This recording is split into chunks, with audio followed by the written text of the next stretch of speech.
একবার একজন TT train ticket পরীক্ষক, যিনি মুম্বাই থেকে বেঙ্গালুরুগামী ট্রেনে ডিউটিতে ছিলেন, তিনি একটি মেয়েকে ধরেছিলেন যে একটি সিটের নিচে লুকিয়েছিল। তার বয়স ছিল 13 বা 14 বছর। টিটি মেয়েটিকে তার টিকিট দেখাতে বলল। মেয়েটি ইতস্তত করে উত্তর দিল যে তার কাছে টিকিট নেই। টিটি মেয়েটিকে অবিলম্বে ট্রেন থেকে নামতে বলে। হঠাৎ পেছন থেকে একটি আওয়াজ বলল, আমি ওর জন্য টাকা দেব। এটি ছিল শ্রীমতী উষা ভট্টাচার্যের কণ্ঠস্বর, যিনি পেশায় একজন কলেজের প্রভাষক ছিলেন। মিসেস ভট্টাচার্য মেয়েটির টিকিটের টাকা দিয়ে তাকে তার কাছে বসতে অনুরোধ করলেন। সে তার নাম কি তাকে জিজ্ঞাসা করতে মেয়েটি উত্তর দিল, চিত্রা। তুমি কোথায় যাচ্ছ? আমার কোথাও যাওয়ার জায়গা নেই, মেয়েটি বলল। তাহলে চলো আমার সাথে, মিসেস ভট্টাচার্য তাকে বললেন। বেঙ্গালুরু পৌঁছানোর পর মিসেস ভট্টাচার্য মেয়েটিকে একটি এনজিওর অর্থাৎ স্বেচ্ছাসারী সংস্থার কাছে হস্তান্তর করলেন যত্ন নেওয়ার জন্য।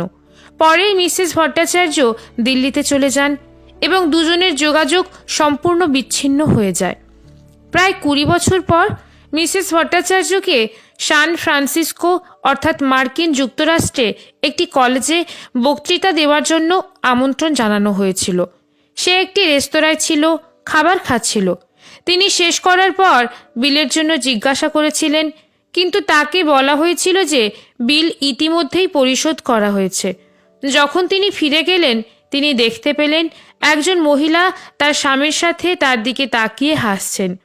মিসেস ভট্টাচার্য দম্পতিকে জিজ্ঞাসা করলেন, কেন আপনি আমার বিল পরিশোধ করলেন?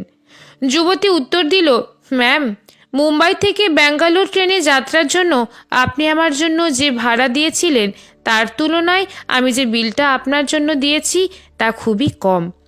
উভয় মহিলার চোখ থেকে অশ্রু গড়িয়ে পড়ল। ও চিত্রা, এটা তুমি? খুশিতে অবাক হয়ে বললেন মিসেস ভট্টাচার্য।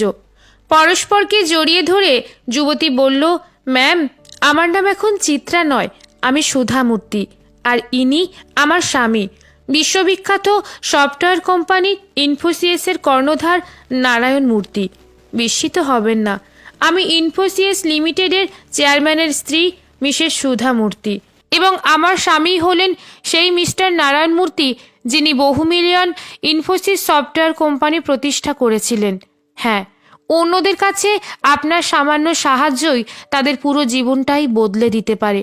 অনুগ্রহ করে যারা কষ্টে আছে, সম্ভব হলে এবং আপনার সাধ্য থাকলে তাদের ভালো করা থেকে বিরত থাকবেন না, বিশেষ করে যখন এটি করার ক্ষমতা আপনার হাতে আছে।